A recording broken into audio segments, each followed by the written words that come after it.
Эрүүл амьдралын нэвтрүүлэг үзэгч та бүхэн шинэхэн дугаарыг хүргэх гэж байна. За бидний өнөөдрийн ярилцах сэдэв бол донтох эмгэг. За хүн архинд мөрөдө тоглоомонд цахим хэрэглээнд гэдэг ингээд донтох маш олон хэлбэр хэв шинжүүд байдаг. За гэхдээ тухайн зүйлсээ ямар хэмжээтэй ямар давтамжтай хэрэгжилж байгаа вэ гэдгээс хамаарат донтолтын ямар шатандаа явж байгаа вэ гэдгийг тодорхойлдог байна. Тэгэхээр бид нар яг өнөөдрийнхөө энэ дугаараар донтох эмгэг гэж яг юу юм, ямар эмчилгээ үйлчилгээ явуулдгийг бид нар донтолтоос яаж өөрийгөө өршлөн сэргийлж хамгаалах ёстой юм бэ? Энэ дээр гэр бүлийнхэн, ар гэрийнхэн хамаатан саданчаас тухайн үндэ ямар дэмжлэг үзүүлэх юм бэ гэдэг энэ бүх цогц мэдээллийг хүргэхээр зорилоо. За тэгээд энэ цогц эмчилгээг хийдэг газар бол мэдээж миний ард харагдаж байгаа аддиктологийн төв юм. Ингээд бүдрээ нийслэлийн аддиктологийн төвөөс бэлтгэсэн эрүүл амьдралцгай, эрүүл мэндийн цаг нэвтрүүлгээ хүлээн авч үзнэ. За нийслэлийн аддиктологийн төв нь жилдээ донтох эмгэгт өртсөн 4000 гаруй хүнд эмийн болон сэтгэл заслын цогц эмчилгээ хийж байна. Эдгээрийн дотор хөдөлмөрийн насны буюу 20-с 55 насныхан дийлэн хувийг эзэлж байна. Архинд донтох эмгэгийг бууруулахад цогц бодлого төлөвлөлт хэрэгтэй байгааг эмч мэргэжилтнүүд хэлж байна. Тухайлбал эмчилгээ хийлгээд гарсан хүн ажилдаа ороход архи удаг хамт олон нь хаанаас архи худалдаж авах боломжтой, архи согтууруулах ундааны их хэмжээний үйлдвэрлэл гээд эмч нарын олон сар жилээр хийж байгаа эмчилгээг хормын төдийд үр дүнгүй болгох шалтгаан олон биег тэд учирлаж сууна. За үзэгчдээ нэвтрүүлгийн эхэнд би нэвтрүүлгийнхаа сэдвийг хэлсэн. Бидний өнөөдрийн ярилцах сэдэв бол донтох эмгэг. За аддиктологийн төвийн эмнэлзэн эрхэлсэн орлогч дарга анагаах ухааны магистр ахлах зэргийн эмч Чулуун болорт уулзаад байна. Өдрийн мэнд хүргэе танд. Өдрийн мэнд хүргэе. За бидний өнөөдрийн сэдэв бол донтох эмгэг, тий. Тэгэхээр аддиктологийн төвд ер нь яг энэ донтох эмгэгтэй донтох юм асуудалтай хүмүүс ер нь хэрэг ханддаг юм бэ? Ер нь ингээд та нэг товчхон сүүлийн тооцоо судалгааг танилцуулаач иргэдэд. За манайх бол нийслэлийн эрүүл мэндийн газрын харьяа аддиктологийн төв гээд хуучин бол наркологийн эмнэлэг гэдэг нэртэй үйл ажиллагаа явуулж ирсэн.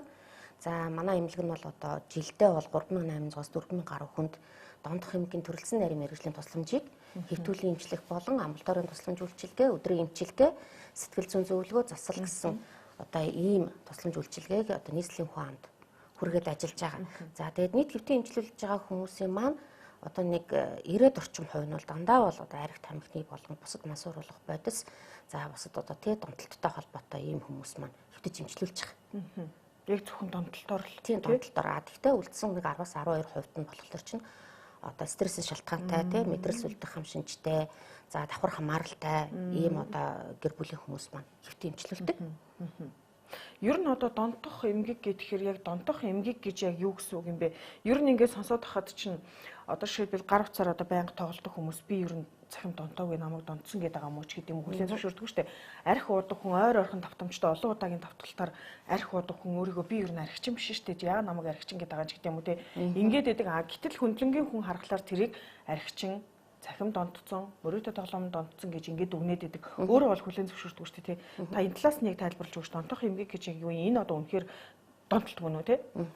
За яг саяны хэлсэн зүйлүүд чинь үнэхээр бол хамааралтай буюу те тухайн архич байна уу, тамхич байна уу, ухаалаг төхөөрөмж цахимд тийм ээ донтцсон байгааг ярьж штэ хамааралтай болцсныг.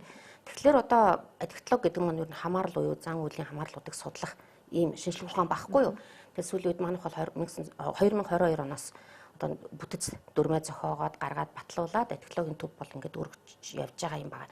Тэгэхээр ер нь аливаа нэгэн зүйл жишээлбэл архин донтцсон хүн, ухаалаг төхөөрөмжөнд утсан донтцсон хүн чинь хизээч өөрийгөө би түүнээс хамааралтай болцсон байна гэдэг хүлээн зөвшөөрдөггүй. Энэ маань манай донтогчдод илэрдэг, бүр түгээмэл шинждэг гэдэг буюу оншилгооны үндсэн хэмнүүр нь болж идэг байхгүй юу?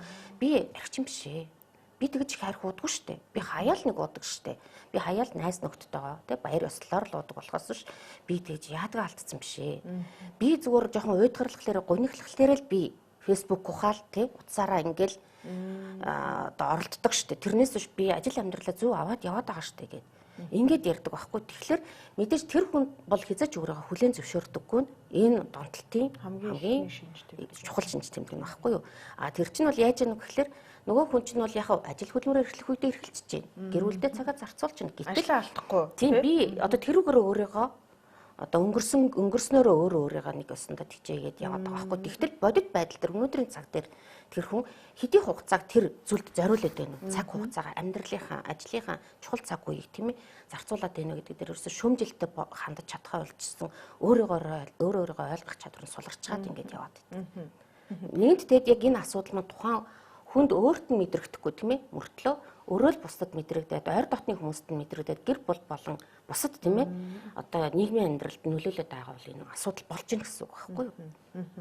Тэгэхээр нэг хэд одоо чухал шинж тэмдэг нь энэ юм бэ? Хэдий хэр давтамжтай болсон тохиолдолд энийг донтолт гэж үздэг юм бэ? Ер нь бол донтолтын шинжүүд маань ингээд мэдээж ингээд тухайн зүйлд автаад тийм ээ хамааралтай болоод эхний үедээ бол тэр хүн бол яг түрүүний хэлдгээр ажил амьдралаа зохицуулаад ингээд яваад байдаг тодорхой цагуудад гаргаад тэгтэл хугацаа цаашаа явах тусам нөгөө процесс чинь нөгөө хэвийн намжмал нөгөө зүйлийг хэрэглэхгүй байх цаг нь богиносоод хэрэгэлдэг цаг нь уртсаад ингээд явдаг. Тэгээд цаашлаад ярих юм бол үе үед давтагдаад улмаар үргэлжилж байгаа байхгүй юу? Тухайн зүйлдээ архитаа, тамхиндаа ч гэдэг юм уу, тэр цахимдаа, тэр одоо зурагтандаа юу гэдгийг тийм ээ мөрөөдөө тоглоомж гэдэг юм уу тийм. Тэгээд нөгөө тэрийг хэрэгэлдэг цаг хугацаа нь улам их урт болоод нөгөө 50 байдаг цаг хугацаа нь богино болоод ингээд ирж байгаа маань угаасаа энэ мал нөгөө донтолтын чухал шинж тэмдэг үе үед давтагдаж улмаар үргэлжилдэг гэдэг. Тэгээд тэр нь бол өвчний нэлээд хүнд үе руугаа ингээд орж байгаа байдлыг илтгэж идэг. За жишээлбэл архины хамааралтай хүн дэргэлэр чинь тухайн хүн маань одоо мэдээж ихэс зөрөгтөө мэдээж арх согтуурлахын дуудгуул хүн байсан бааш амьдралын явцад энэ чинь амсаж үүзнэ, хэрэглэж үүзнэ, хэрэглэгч болно, тэгжээд л хэтрүүлэн хэрэглэгч болно тий. Тэгж яагаад өвчний ихний үедээ орно. Эрт үедээ айлддаг шинжүүд нь илэрнэ. За тэгээд ингээд сүлдээ яхахлаар ер нь манаа бас нэг хамгийн чухал шинж тэмдэг бол архин дондох хэмжээгийн ер нь дунд үеийн шинж нь бол шаарддаг, шараан архиар тайлдаг. Ямар нэгэн байдлаар маргааш нь бие дүүсэн таагүй зовир шаналгаа тухайн зүйлээрээ тайлж тийм ээ байж байгаа бол энэ бол хамааралтай болцсныг илэрхийлэхээс гадна өвчин нэлээд хэлбэрч ч гэсэн эд үедээ явж байгаа юм байна шүү гэдэг шинж тэмдэг илтгэдэг. Тэгэхээр нэг донтох эмгэгийг одоо магадгүй сэтгэл зүйн ямар нэг асуудлаа даван туулах нөхөхийн тулд бас нэг юм одоо хэрэгэлсээр байгаа сүлдээ донтох эмгэгт хүргээд ийн үү гэсэн юм байдал ажиглаад байна. Тэгэхээр одоо донтолт үүсгэд нөлөөлдөг маш олон хүчин зүйлсүүд байна. Аливаа зүйлд хамааралтай болоход тийм ээ. Ингээд ярих юм бол хамгийн түрүүнд хувь хүний өөрийнх нь бие физиологийн онцлог байна. Тэр хүний бас төрөх үйл, хэв маяг, төлөв авир харан шин төлөв байдал нь нөлөөлнө. Сэтгэл зүйн гаралтай байна. Нийгмийн гаралтай байна. Тийм ээ. Тэгэхээр ер нь одоо энэ сэтгэл зүйн асуудлууд сэтгэл зүйн нийгмийн орчин хоёр хоорондоо маш уялдаатай сүүлийн үед бол ингэж харагдаж байгаа. Тэгэхээр эцэг эхийн бас үр хүүхдэд тавьж байгаа хараа хяналт сул байх. Тийм ээ. Миний хүүхд ч одоо ганц сурдаг юм, тэгдэг юм, өгөнд ордог юм, дуулууртай юм гэл нөгөө ингээд идэг. Тэгтэл нөгөө хүүхд чинь одоо тэр нь бас өөр хэрэгцээ бас байж идэг. Нас насны онцлог, үечлэл тэ эднээс асар шалтгаалаад. Тэгтэл тэрнийгаа нөгөө нэг эцэг их нь ойлгохгүй миний хүүхд онц сайн болж байгаа юм чи асуудалгүй үстэй гэл ингэжтэй. Тэгтэл тэр хүнд чинь нөгөө өсөлт хөгжилтийн явцад өөрийнхөө стресс, өөр тохиолдсон асуудлаа ярилцах хэрэгцээ шаардлага их байдаг. Тэрийг нөгөө нэг сонсохгүй байна. Нөгөө талаас зарим эцэг эхчүүд чинь нөгөө одоо жишээлбэл архины хамааралтай ч гэдэг нэг асуудалтай гэр бүлд өсөж төрж байгаа хүүхдүүд чинь гэр бүлийн хайр халамж, халуун дулаан байдал, нөгөө анхааралтай эднээс суларсантай холбогдуулаад өөрсдөд үүсэж байгаа тэр таагүй байдлыг даван туулахын тулд тийм ээ нэг мэтгэд л өөртөө адилхан асуудалтай хүнтэй нийлждэг учирдсан байж байгаа. Тэгээд өөрт үүссэн таагүй зовир шаналгаа стресс бухимдлаа одоо өөр зүйлээр тайлаад тэндээс юм одоо төр зургийн хуурамч таатай байдлыг мэдэрснийг одоо байнга юм байдгийн байна гэж андуураад тэгээд дахин түүнийг хэрэглэсээр очоод ингээ хамааралт болчиход байгаа байхгүй. Тэгэхээр ер нь бол манай монголчуудын дунд жишээлбэл архины хамаарлыг ярих юм бол бид нар бол одоо цаад өгдлөөсөө бие физиологийн онцлогоос шалтгаалаад илгэнд байдаг архийг зааталдаг ферментийн төрөлхийн дутмагшилтай байдагтай холбогдуулаад бид нар ер нь энэ одоо спиртийн төрлийн зүйл дамархан дасдаг, оромтгой хамаарал үүсгэх ийм эрсдэл бүлгийн хүмүүс багтдаг. За тэгэхээр энэ чинь яг биологийн хүчин зүйл нөлөөлж штэ тийм ээ. За түрүүний хэлдгэр тэр нөгөө хүний одоо зарим хүмүүс чинь гадагшаад чиглэсэн их өөрийгөө илэрхийлдэг, төсөл сонирхлоо илэрхийлдэг тийм ээ. Ийм хүмүүсийн зарим нь болохоор дотгошоо чиглэсэн хүнтэй нэг юм ярьдаггүй, өөртөө төлөвлөсөн тийм интроверт типийн хүмүүс байна. За ийм хүмүүс чинь болохоор нөгөө нэг ичимхий бүрэн хүч гэдэг юм уу тэр одоо байдлаасаа болоод өөрийгөө танилцуулж өөрийгөө илэрхийлж өсөл сонирхлоо чад ингээ тий гадагш нь илэрхийлж чадахгүй байдал нь нэг жохон зүйл хэрэгэлсэнтэй арх согтруулахундаа ч юм уу хэрэгэлсэнтэй холбогдуулаад би сэтгэл нэг тавирсан тий төр зургийн энэ үзэгдлийг болж гэн бүтэж гэн би одоо ингэхийн бол зоригтой болчдөг юм байна гэж ингэж хэрэгэлж яхад тийм ээ асуудалтай болчих ийм зүйлүүд ингээд сэтгэл зүйн гаралтай бас нөлөөлнө харилцааны асуудлаас болоод. За тэгэл мэдээж бас одоо нийгэм бас их нөлөөлж штэ энэ нийгмийн асуудлууд ажилгүй байх тий өнөөдөр ажилтай хүн ажилгүй болох ямар байх вэ тэр хүнд ямар асуудал үүсгөө за шилжилт хөдөлгөөн байна ойрхон шилжиж нүгэд идэг хүүхдүүд айлд стрессийн асуудал маш их байдаг тэгээд энэ стресс бухимдлыг одоо зөв тайлах зөв одоо мэд тийм ээ одоо тэр өөртөө үүсэж байгаа сэтгэл хөдлөл мэдрэмж гадагш нь илэрхийлж бусадтай ярилцах ойлголцох тийм ээ өөртөө бас нөгөө үүсэж байгаа асуудлуудыг надад асуудал байгаа юм чинь ингээд зөвлөн туслагчаас зөвлөгөө авч чадахгүй байгаа тийм зүйл байгаа гэдгийг мэдэхгүй байгаа хүмүүс маань одоо буруу байдлаар тийм ээ ариг хэрэглэх янз янзын юм хэрэгжилж байгаа хамааралтай болж стрессээ буруу тайлсаар байж байгаад ингээд асуудалтай болчих тохиолдол зөндөө байж байгаа. За тэгэл энэ нийтэр тэмдэглэдэг баяр услуудыг их гоё зөв боловсонд одоо тий яг ийм зан үйл хэм маягт суралцмаар байгаа байхгүй. Гэхдээ манайх бол харьцан бас би одоо сайхан эерэг болж байгаа гэж хардаг шүү дээ. Тэгэл яг одоо ингээд донтох эмгэг гэж ярихлаар одоо яг нөгөө донтох эмгэгт өртөх хамгийн өндөр магадлалтай хүүсийн ч гэдэг юм уу те насны ч гэдэг юм ингээд юм бүлгээр нь авч үзвэл ямар нь одоо илүү давмгай гэдэг юм болоо. За ер нь би нөгөө өөрийнхөө те төвийн хэмжээнд ингээд ярихад нийт хэвтэн имжлүүлж байгаа хүмүүсийн маань нэг 17 орчим хувь нь эмэгтэйчүүд байна. Хуучин бол нэг 10 хүрэхгүй хувь нь байдаг байсан байхгүй юу? Тэгэхээр сүүлийн үед бол эмэгтэйчүүдийн архины хэрэглээний асуудал бас гарч ирж байна. Зөвхөн эн чинь манай төвийн хэмжээнд яригдж байгаа асуудал шүү дээ. Тэгтэл одоо улсын хэмжээнд одоо ийм тусланд яг энэ чиглэлийн тусламж үйлчлэгээ үзүүлж байгаа байгууллагууд байна. Сэтгцэн эрүүл мэндийн үндэсний төв байна. Тэнд тасаг ажиллаж байна. За дүүргүүдэд одоо жишээлбэл хан уул дүүрэгт бас тодорхой тооны ор ажиллаж байна. За орон нутгуудад бас тийм ээ диспансерууд байна. Ортой бас ийм кабинетууд ингээд байгаа ажиллаж байгаа байхгүй. Тэгэхээр ер нь бол харахад нийт массыг харахад эмэгтэйчүүд нь цөөхөн мэт боловч сүүлийн үед төлхөө орж ирж байгаа. А насны хувьд ингээд харах юм бол яг нэг 20-оос 55 насны хүмүүс бол дийлэн хувь эзэлдэг. Энэ нь бол юг харуулж байгаа нөхлөөр ерөөсөө ажил хөдөлмөр эрхлэх бүрэн боломжтой чадамжтай хүмүүс маань хамааралт өртөд ишүү гэдгийг харуулж байгаа байхгүй. За зүгээр л нэг архины асуудал дээр зүгээр архины асуудлын одоо үүсдэг хүчин зүйлсийн нэг нь л бол тэр нийгмийн хүчин зүйлс буюу дамаа найс нөхдийн нөлөө нийт одоо эрчүүдийн хувьд 70% архины хамааралтай болоход нөлөөлдөг байна. Би өнөөдөр эрэгтэй байлаа гэж бодоод миний найс нөхдүүд тийм ээ арх хэрэгэлдэг байвал надад тэднээсээс үзүүлэх учир нь 70% би бага маш тий одоо тэрэнд орох дасах тий ийм одоо амьдралын хэм маягтай болох буруу дадал зуршилтай болох эрсдэл бол хөндөр байгаа байхгүй. А эмэгтэйчүүдийн хувьд бол одоо арх уудаг нөхөр арх уудаг гэр бүлийн хүнээсээ шалтгаалаад 40% нь өнөөдөр архины хамааралтай болж шүү дээ. Өө энэ ингэж яваад байх энийг болохгүй байхын тулд одоо би яах вэ хамт явъя тий. Одоо манай нөхөр уухлаар болдгоо маш шиг би өмнөөс нь уучихъя гэдэг юм. Эсвэл тэр гэр бүлийн өнөөдөр таагүй тэр уур амьсгал эднүсийг тий. Энэ уугаад амч шиг адилхан уугаал байж. Гэл одоо ингэж эмэгтэй хүн чи ер нь бол сэтгэл зүйн хувьд бол их уйхан тий эмзэгхэн тийм улсууд шүү дээ. Уцтай харьцуулах юм бол маш нэмгэн уц. Эрэгтэй хүн бол уцтай зүйрлэх юм бол одоо юм янтсан уц байгаа байхгүй юм бүдүүн тий бүх бат. Тэгэхээр одоо эмэгтэй хүний архинд орох одоо байдал бол эрэгтэйчүүдээс 2 дахин бага хугацаанд хэрэгжилж л архины хэрэглээтэй болчихж байна. Хамааралтай болж байна. Ийм байдлууд бол нөлөөлж тий байна тий. За бид хоёрын ард ингээд энэ мод байгаа юм л да. Та бас энэ модыг тайлбарлаач. Мэдээж дээр нь одоо ингээд нөгөө донтолтой хэлбэрүүд ингээд бас байгаад байгаа байхгүй тий. Та сайхан үзэгчдэд тайлбарлаад өгч. Энэ болохоор одоо манайх донтолтыг бол одоо ингээд модоор дүрсэлж харуулж байгаа юм л да. Тэгэхээр мод гэдэг бол мэдээж хөрстэй байж аж үндэстэй байж аж тийм ээ хөрс нь эрүүл байгаад ингээд хөрс нь эрүүл байх юм бол мэдээж үндэс нь тийм ээ эрүүл байна. Энэ эрүүл хөрс эрүүл үндэстэй байж аж энэ мод маань ургаж цэцгэлж үр шим өгөөж өгж алим жимсээ өгнө штэ. Тэгтэл өнөөдөр яг энийг энтэл нь болохоор одоо бид нар эрүүл харилцаа буюу тийм ээ асуудалгүй одоо тэр эрүүл амьдралыг харуулж байгаа. Гэтэл цааталт нь ингээ өгөрсчихсэн тийм ийм юутай за тэгээ харуулж байна. Тэгэхээр за бид нар донтолтон дээр яриа. Тэгэхээр донтолт үүсгэхэд нөлөөлөх одоо юу нөлөөлж байна? Хөрс нөлөөлж байна. Энэ хөрсөнд юу байдаг вэ гэхээр тухайн хүний хүнд одоо тэр хүний хүсэл зоригоос үл хамааран тэр хүнд учирч байгаа таагүй зүйлсүүд байхгүй хүчирхийлэл байж болно. Хүчирхийлэл дотроос сэтгэл зүйн, сэтгэл санааны, оюун санааны, бие махбодын бэлгийн гэд маш олон хүчирхийлэлүүд дээ шүү дээ.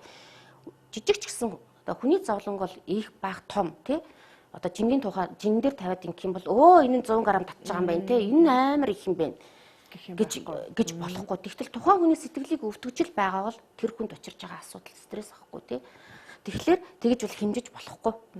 За тэгэд одоо хин нэгэн хүнд ямар нэгэн таагүй байдал үүсээд тэр хүн нөгөө тэрнээсээ гарч чадахгүй, тэрийгээ зохицуулж чадахгүй, тэрийгээ илэрхийлж чадахгүй байж тэр хүнд юу үүсдэг вэ гэхээр байнгын одоо тийм сөрөг сэтгэл хөдлөлс мэдрэмжүүд тэр хүнд хадгалагдаад үлдчихдэг. Тэр нь юу байх вэ гэхээр чинь уй гашуу, уйдгаргүй нэг гондол, цөхрөл, бухимдал, тийм ээ, уур уцаар, ичхүүр гэд ийм сөрөг мэдрэмжүүд.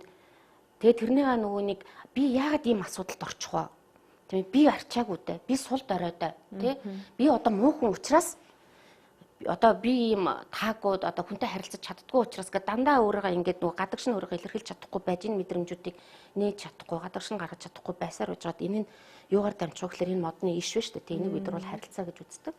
Тэгээ энэ юугаар дамжаад тэр хүнд юу өсдөг вэ гэхээр чинь тэр хүн донтолтой болох эрсдэл маш их өндөр болж байгаа. За энд бол одоо харж байгаа тий ажилгүйдэл үүсэж байна. Мөрөөдө тоглоомн донтох, архин донтох, тамхин донтох, бэлгийн донтолтод төрх мансууруулах, бодис донтох, шашинд донтох, хүмүүс донтох, ажилд донтох гэх мэтчлэнгийн ийм юм.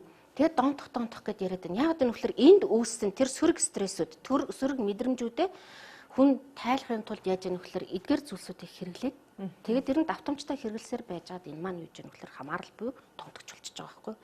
За тэгэнгүүт яг тэр хүн яг энийг хэрэглээд байгаа гэхээр тэр хүнд тэр таашаалын төв нь одоо жишээлбэл архин дээр л яриа л да тэ манад нийтлэг байгаад байгаа. Архийг хэрэглээд энэ хүнд үүсчихсэн тэр таагүй зүйл нөгөө нойргүй энэс үүссэн байсан биеийн зовиорууд тэ нойргүй болох зүрх дийлсэх одоо юу гэдэг нь булчин шүрмс зангирах хөл гар одоо янгинах ч гэдэг юм уу ийм зовиорууд нь архийг хэрэглэнгүү төр зур нөгөө булчин судаст хилэгдээд таата мэдрэмж таашаалыг төрхөн зур тэр хурамчдаг төрхөн зурын зүйлийг мэдэрчж байгаа учраас дараагийн удаа юм боллоо гэхлээр нөгөө асуудлыг зөв шийдэж чадаж суралцаагүй хүн чинь энэ жоохон тэ 100 г мөчи жоохон юм мөчи тэгэхээр их сайхан болд юм билээ шүү тэгээд нөгөө таашаалын төв ингэж тийм ээ энийг мэдэр тэрийг дахин нэхэд тэг хамааралт олждог байхгүй ийм байдлаар одоо ингээд донтолтонд хүрдэг.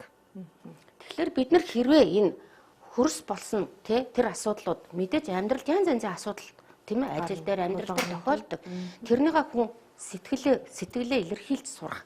Тэрийг бол одоо бүр баг балчир наснаас нь хүүхэд наснд бид нар суулгаж өгөх ёстой. Тийм ч учраас сүүлийн үед бол одоо сэтгэл зүйн шинжилгээ ухаан сэтгэл судлалын шинжилгээ ухаан маш их хөгжиж штэ. Маш их хэрэлт хэрэгцээтэй болж байна. Тэгэхээр надад юу тохиолдож байна гэдэг хүн мэдчих ёстой. Тийм ээ. Би энэ тохиолдолд ингэдгийн чи энийг тайлдаг ийм аргууд өгдөг юм байна гэд. Одоо сошиал дээр янз янзын битээ зөвлөгөө мэдээлэл өгч явж гин. Хүмүүс бас их тусалцаа авдаг болцсон байна. Ингээд явхад өөрийгөө зөв таньж мэдрээд өөрт үүсэж байгаа асуудлуудыг зөв шийдвэрлэж явчих юм бол ингээд амжилттай асуудалгүй тий донтолтгүй нийгмийн дунд зөв ингээд тий өөрийгөө илэрхийлээд нийгэм хамт олон дасан зохицоод ийм эрүүл явах боломж байдаг. Тэгэхээр бид нар яг энэ боломжуудыг бас олгох ёстой байхгүй юу?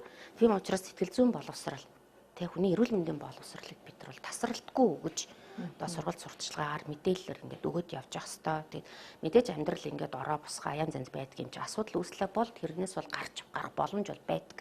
Анхан хөвтөлтүүд бол байна. А бид нар хуучин байрандаа буюу энэ Баянголын 20 дугаар хороо гээд тэр одоо Монсын тийшээ байрлаж байхад бол энэ хоёрын хооронд ялгаатай байдал ажиглагдсан л та давтан хөвтөлтүүд бол нилээдгүй байдаг байлаа. Тэгээ энэ бол бас байршил эднээс шалтгаалж байгаа байх айгүй олон хүчин зүйлс нөлөөлж байгаа. За ирж байгаа хүмүүст маань ихэнх нь бол одоо эрхний хордлого тий шаардлага өгүүлэх хамшинжийн байдалтай биеийн зовиртой бие мэдрэлийн өөрчлөлт өгчихсөн сэтгцийн бас өөрчлөлтүүдийг ихэн уншдандаа явж байгаа ийм хүмүүс маань ирээд эмчилгээ хийлгэж байгаа. Манайх болохоор гүйцэтгэлээрээ санхүүждэг буюу эрүүл мэндийн даатгалаа санхүүжилтөд бүрэн 100% авдаг ийм байгууллага. Тэгээд мэдээж одоо нэг 7-оос 10 хоног хэвтэж эмчилүүлж байна. Ер нь бол дундаж хоног бол нэг 7-8 хоногтой байна.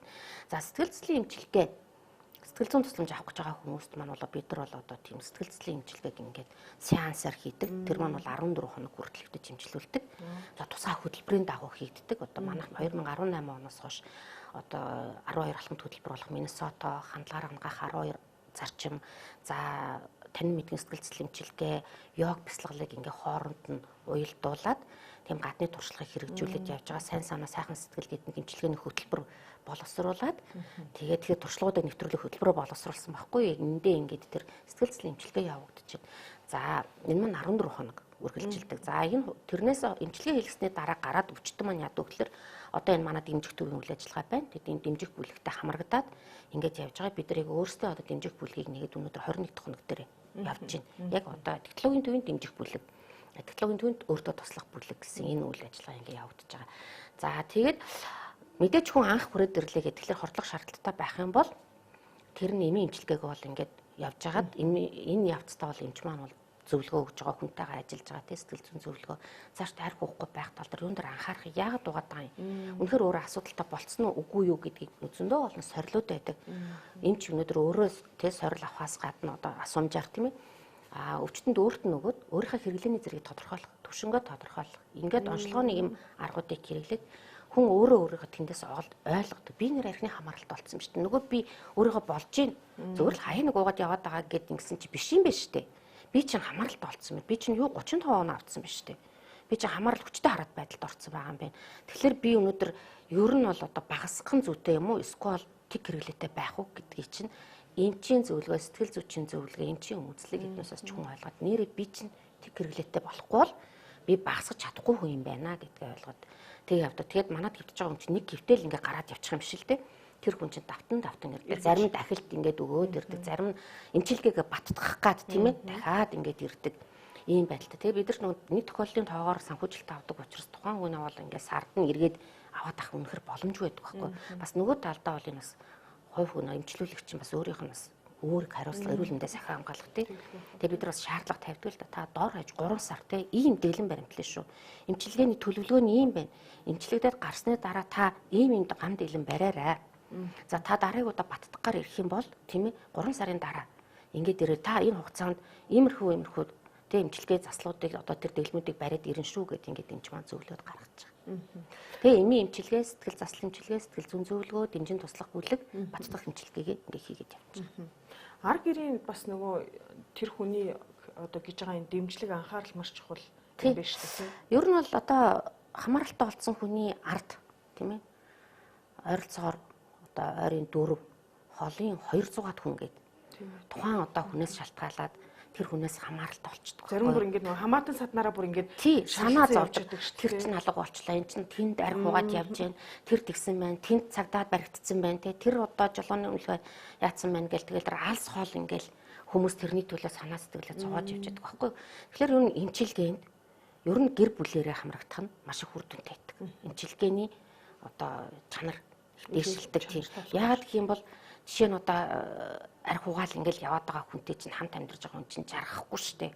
Тэр хүний хотлоо байнга шанал зовж байгаа юм чинь нөгөө тэр одоо хүн маань тэр хүн дасцсан нөгөө тэр хүнээс болоод нойргүй хоонон сэтгэл санаа нь түгшин айдас төрн хизээ хурж ирж агсан согтуу тавих бол хаана явж байгаа бол гэж шанал зовж байгаа чи тэр хүн чинь би травматай болсон гэж яриад байгаа штэ одоо тий. Сэтгэл травма болчихж байгаа байхгүй. Тэгээд тэр хүн чинь нөгөө зан төрөх үйл нь түүнийг дагаад өөрчлөгдчихдөг. Тэгээ нөгөө асуудалтай хүмүүс эмчлэгдээд ирэхлээр тэр хүн чинь нөгөө болохгүйгээ ойлгоод би ингэж гэр бүлээ зовоож исэн байна. Миний гэр бүлийн хүн ийм болцсон юм байна гэдээ эмчлэгдээд ирээд аягүй сайхан боллоо. Нөгөө хар гэрийн хүн эмчлэгдэхгүй зөвлөгөө засал авахгүй бол эмчилгээний үр дүн сөргөөр нөлөөлдөг. За зарим гэр бүлүүд байж тээ би чиста намайг ингэж яаж зовоож илаа урд нь. Одоо чи нэг сайхан болцсон. Би чамд намайг яаж тэгээ зовоож ирсэн чинь биер чинь үзүүлнэ гэд ингээд өөс хонзон зангидаад нэг ингэж хариу болгоод цөөхөн биэлдэ. Тэгэхээр тэгж болохгүй. Тэгээд энэ яг ийм тохиолдлууд ингээд дахил цэдрэлтэнд айгүйх хүргэдэг байхгүй. Тийм учраас энэ чинь гэр бүлийн өвчин, нийгмийн өвчин. Учраас зайлшгүй ингээд гэр бүлийн эмчилгээний давхар хамрагдаж явж ийж зөвлөгөө заслаар сайжирдаг. Тэгжээ тэр гэр бүл бүрэн бүтэн болох тийм ээ. Нөгөө амар амгалан ай тухта хайр инэрлэр дүүрэн гэр бүл ингэж болж гардаг учраас гэр бүлээр нь эмчилгээнд хамрагдах нь хамгийн зөв. За баярлалаа амчаа.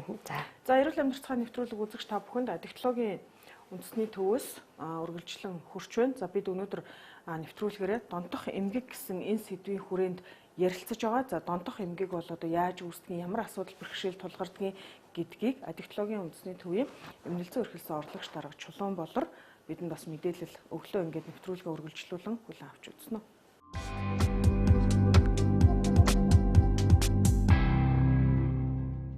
одоо ингээ хамгийн чухал эмчилгээ бол сэтгэл заслын эмчилгээ байдаг. Сэтгэл засал зан үйлийн эмчилгээ байдаг. Тэгэхээр бид нар одоо голд эмнэлгүүд байж ингүүл одоо тусал битмүү эмийн эмчилгээ хийгээд тэрийгээ донтолын эмчилгээ хийлгэх. Тэгэхээр донтол маань өөрөө юу гэхээр зан үйлийг тухайн хүний одоо тийм үү оюун санаа, сэтгэл зүг тэр гэр бүлийг дагвар хамгаалалт учруулж гэмтэж идэг. Тийм учраас манай 4C гэдэг эмчилгээ бол энэ 4 улсын програм гэсэн үг. Сайн санаа, сайхан сэтгэл гэсэн үг. Тэгэхээр энэ одоо холбооны бүгд Герман улс, Орос холбооны улс, Солонгос, Пакистан энэ 4 улсын ямиг Монголд оруулж ирсэн 2018 онд. Тэгээд 4 улсын болж 4C гэж байгаа. 4C гэдэг маань би сая хэлсэн сайн санаа нь олоос доош юм сурж ирээд сайхан сэтгэл нь их орондоо одоо төгөөнд илрүүлж байгаа нь энийг ингээд 4C гэсэн юм нэртэй эмчилгээ байна. За манай 4C эмчилгээний гол асуудлууд одоо эмчилгээнүүд бол яа гэхээр бүлийн сэтгэл засал, хандлага хангах сэтгэл засал, хордлого тайлах эмчилгээ, гэр бүлийн эмчилгээ, арт терапи, хөгжим эмчилгээ, йог бясалгал гэсэн юм цогцоороо явагддаг.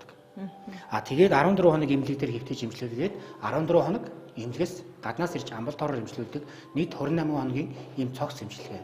Хамгийн багадаа дэлхийн одоо яаж нэг бол Лондонгийн 2018 онд хийсэн судалгаагаар тухайн хүний дадлыг өөрчлөхийн тулд тийм үү 60-аас одоо 90 хоног ажижаар тухайн хүний дадлаг зуршил өөрчлөгдөнө гэж. Гэтэл хүмүүс маань одоо юу гэдэг нь бэд тавьдаг, мөрөдөө тоглодог, дэлгэцийн хамааралтай, архины хамааралтай, ийм бодис хэрэгэлдэг тийм үү. Хэсгийн донтоо, шатаахын донтоо, маш олон ийм дон бодис мэдхийн тулд тухайн хүн 60-аас 90 хоног зарцуулах нь шүү дээ. Гэтэл манай одоо улсад эх оронд маань одоо юу гэж юм гэхээр одоо нэг эмнэлгүүд маань ихэвчлэн 6 хоног 7 өдрийн эмнэлэг хийгээл болцоо ингээд ок гараа авчдаг. Гэтэл энэ маань эдгээрээгүй зүгээр тусал битмийн хийсэн. Хийж байгаа тусал эмчилгээ маань зөвхөн тухайн хүнийг нөгөө шин тэмдгийн дарамгуулаад хордлогын тайлж өгч байгаа. Нөгөө яг одоо архиух гадаа сэдлийн тийм үү. Тэр айгаад байгаа төвшөлтийн яагаад архи ус юм, готраад ус юм, гуниглаад ус юм уу? Яагаад тэр гэр бүлийн асуудал үүсгэж шалтгааныг нь олдохгүй, эмчилдэггүй зөвхөн эмийн эмчилгээ өгөөд унтахгүй байгаа юм болгоод нойр нэмэгдэг, даралт их ингээд даралт нэмэгдэг, зүрх өвдөд ингээд зүрхний мөгчдөг. Гэтэл тухайн хүний шалтгаан, тэр сэтгэлийн тараам яагаад донтоод байгаа зүйлийг олохгүйгээр энийг эмчлэн гэсэн ойлголт байхгүй учраас бид нар одоо ингээд нөгөө боломж нөхцөл дээр хамаарат энэ хүмүүсийг одоо юу гэдэг нь эмчилгээтэй 14 оноос 98 28 оны эмчилгээг аваад энэ сэтгэл засал дөрөвсөд эмчилгээ санаачлаад бид нар одоо ингээд 6 жил 7 дахь жил рүү ороод ингээд явж байгаа юм үр дүнтэй эмчилгээ байдаг. Бид нар 7 жилийн хугацаанд 1400 хүн одоо манай эмчилгээнд хамрагдсан байж байгаа. Энийг бол одоо үр дүн мэдэр одоо нэг 82% гэсэн судалгаа гарсан байж байгаа. Тийм.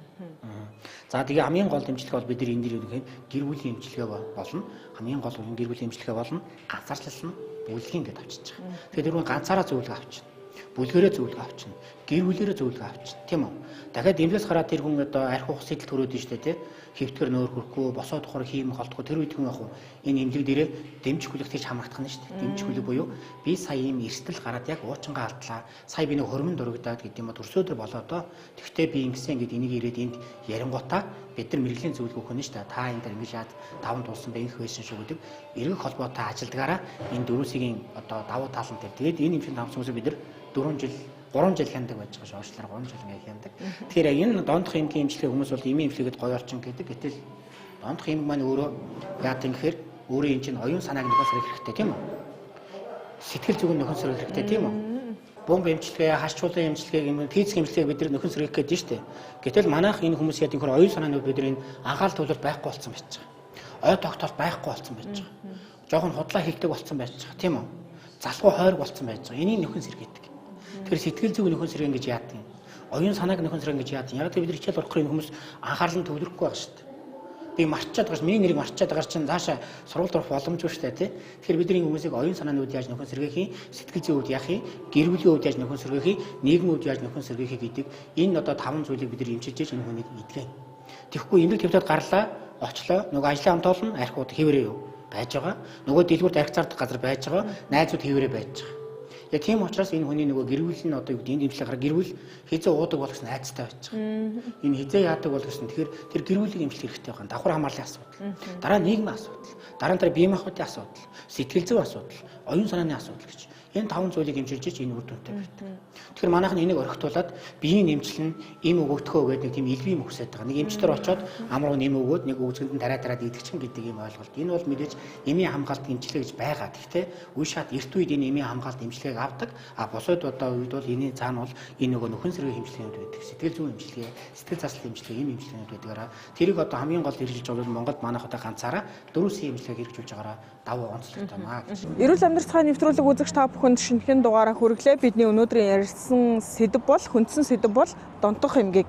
За хэрвээ та ямар нэгэн зүйлд донтох шинж тэмдгийг өөртөө анзаарсан бол магадгүй ойр дотны хин нэг нь донтох эмгэг үүсэт байна да гэсэн шинж тэмдгийг гэр бүлийнхаа хин нэгнээс анзаарсан бол цаг алдалгүй мэрэгжлийн эмчид, сэтгэл зүйчид хандаж мэрэгжлийн зөвлөгөө, эрүүл мэндийн тусламж үйлчилгээ авах нь маш чухал юм байна. Мэдээж цаг хугацаа алдаагүй эхний шатандаа явж байгаа тохиолдолд ямар нэгэн одоо энэ донтолтыг эрүүлжүүл одоо эмчлэх ийм одоо бүрэн боломжтой байдаг юм байна. Мэдээж шат нь хүндрэх тусмаа одоо асуудал илүү их одоо өрнөдөг эмчилгээний хугацаач маш уртцдаг гэдгийг бол эмч мэрэгчлэнүүд энэ удаагийн нэвтрүүлэгт бас анхааруулж хэллээ. Ингээд нэвтрүүлгийнхаа хугацаанд одоо 30 минутын турш үзэгч та бүхэн бидэнтэй хамт байсанд баярлалаа. Дараагийн дугаараар уулзлаа. Баяртай үзэгчтэй.